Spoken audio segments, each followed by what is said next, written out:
Moscow has accused Washington and other NATO countries of increasing their arms supplies to Ukraine and turning Ukraine into a powder keg. As NATO Secretary General told Russia to end its unjustified military buildup around Ukraine, the comments by the NATO chief came after meeting the Ukrainian Foreign Minister Dmytro Kuleba in Brussels. During the meeting, the Ukraine diplomat called on NATO and the West to act quickly to prevent an escalation of violence between Ukraine and Russia.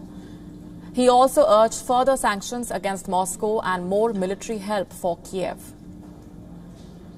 Meanwhile, the U.S. Secretary of State Antony Blinken has arrived in Brussels for his second trip within a span of few weeks. U.S. officials say on the agenda are Russian activities directed at Ukraine. First, let me say we are concerned, as I've said in the past, but we've been, of course, watching it over the course of the weekend about the increasing aggression of Russian forces on the border. Secretary Blinken and Secretary Austin are in Brussels this week, meeting with their NATO partners, and we will, of course, I'm sure this will be a topic of discussion. We also remain in touch with Ukrainian officials at a range of levels, but I'm not going to get ahead of their discussions that they're having on the ground.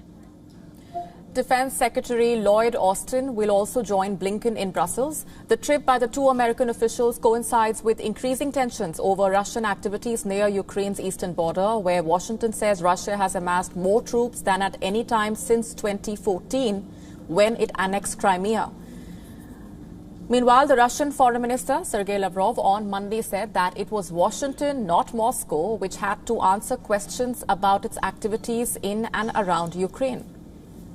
Ответственным странам, с которыми мы общаемся, Турция одна из них, настоятельно рекомендуем проанализировать ситуацию, проанализировать вечные воинствующие заявления киевского режима и предостерегаем их от того, чтобы они подпитывали вот эти вот милитаристские настроения. Касается военной активности Соединенных Штатов, включая поход их кораблей в Черное море, это происходит регулярно. Сейчас это делается особенно напористо, сопровождается агрессивной риторикой, задаются вопросы, а что делает Российская Федерация на границе с Украиной? Ответ очень простой: мы там живем, это наша страна.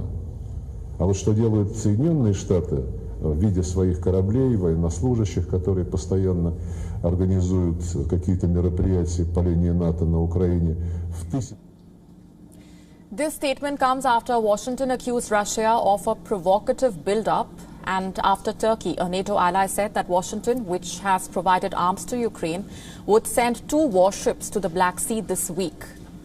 While the Pentagon declined to discuss Turkey's comments, but said the military routinely sends ships to the region.